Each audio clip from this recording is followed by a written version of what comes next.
மொழி சார்ந்த இது நீங்க ஏத்துக்கிறீங்களா? தமிழ் மொழியை சனியன்னு சொன்னதும், தமிழ் மொழியை படிக்காதீங்கன்னு சொன்னதும், ஆங்கிலத்தை கலந்து படிங்கன்னு சொன்னதும் இது ஏத்துக்கிறீங்களா? மொழி சார்ந்தது ஏத்துக்கிறீங்களா? இல்ல தமிழன்லாம் வந்துட்டு காலிப்பெய அப்படின்னு சொன்னதை நீங்க ஏத்துக்கிறீங்களா? தமிழன் என்ற இனத்தை அவர் வந்துட்டு கொச்சைப்படுத்தியதை ஏத்துக்கிறீங்களா? இல்ல கடவுள் மறுப்பை நீங்க ஏத்துக்கிறேன்ட்டீங்க.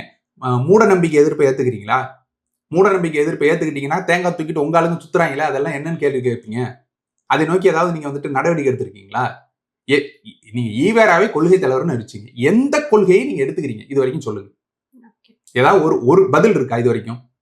நம்ம கேட்கிற கேள்விகளுக்கு எதுக்குமே பதில் சொல்ல மாட்டாங்க. ஆனா அவங்க என்ன பண்ணுவாங்கன்னா அவங்களா ஒரு கேள்வி உருவாக்குவாங்க. ஏழைகள் நிறைந்த கட்சின்னு எங்க கட்சியை சொல்றீங்க? ஆமா நாங்க ஏழைகள். யாருங்க உங்களுக்கு கேட்டது ஏழைகள் நிறைந்த கட்சின்னு? இளைஞர்களா இருக்கிறாங்கன்னு சொல்றீங்க. யாருங்க சொன்னது உங்களை இளைஞர்களா இருக்கிறாங்கன்னு? யார் உங்களை அப்படி கிண்டல் செய்தது? அப்படி யாருமே செய்யலையே. ஆனா அவங்களா ஒரு கேள்வியை உருவாக்கி அதுக்கு பதில் சொல்லிடுவாங்க. அவ்வளவுதான் உங்களுடைய அரசியல். இல்ல அங்க வந்து தாவேக்கால அதிகமா இளைஞர்கள் தானே சார் இருக்காங்க. இளைஞர்கள் இல்ல சப்போர்ட் இருக்காங்க. அப்படி யார் விமர்சிச்சான்னு கேட்கிறோம்.